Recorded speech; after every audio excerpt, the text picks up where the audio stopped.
কয়েক বছর আগে ৯,০০০ কোটি টাকা খরচ করে কক্সবাজারের মহেশখালীর মাতার বাড়িতে তৈরি করা হয় ৬.৫ কিলোমিটার দীর্ঘ এবং ১৪.৫ মিটার গভীরতার এই কৃত্রিম চ্যানেল। এরই মধ্যে কয়লা ভিত্তিক বিদ্যুৎ কেন্দ্রের জন্য আনা কয়লা নিয়ে ভিড়েছে একাধিক বিশাল আকৃতির জাহাজ, কিন্তু নানামুখী জটিলতায় বারবার পিছিয়েছে পূর্ণাঙ্গ গভীর সমুদ্র বন্দর নির্মাণ কাজ।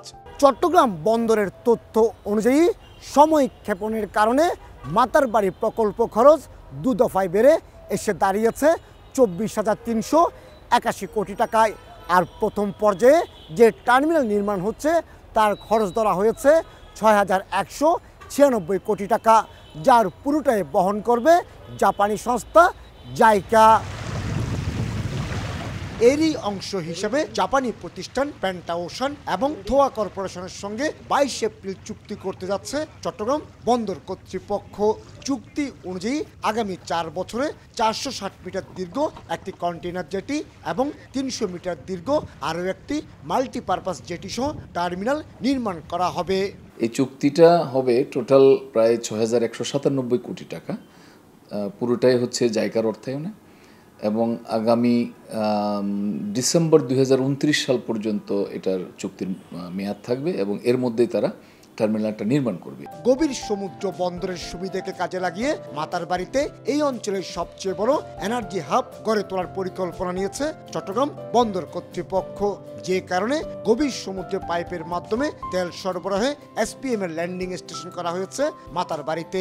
একটা টার্মিনাল হবে 0.5 মিলিয়ন থেকে 0.7 মিলিয়ন টিউস সক্ষমতা থাকবে। মাতার বাড়িতে যেহেতু একটা এনার্জি হাব হবে, ওইটাও আমাদের অনেক সহায়ক ভূমিকা রাখবে।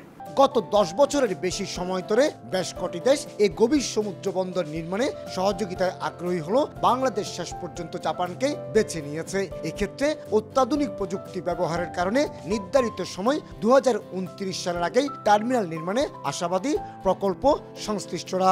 স্পেশাল টেকনোলজি ব্যবহার করা হচ্ছে এই বন্দরের জন্য, সেটা হচ্ছে স্টিল স্ট্রাস সিস্টেম।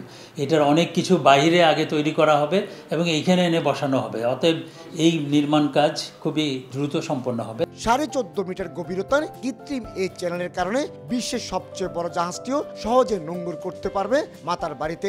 প্রতিটি জাহাজের কন্টেনার ধারণ সক্ষমতা থাকবে ৮ থেকে ৯,০০০। বড় জাহাজ আসার পরিমাণ বাড়লে কমবে আমদানি খরচ।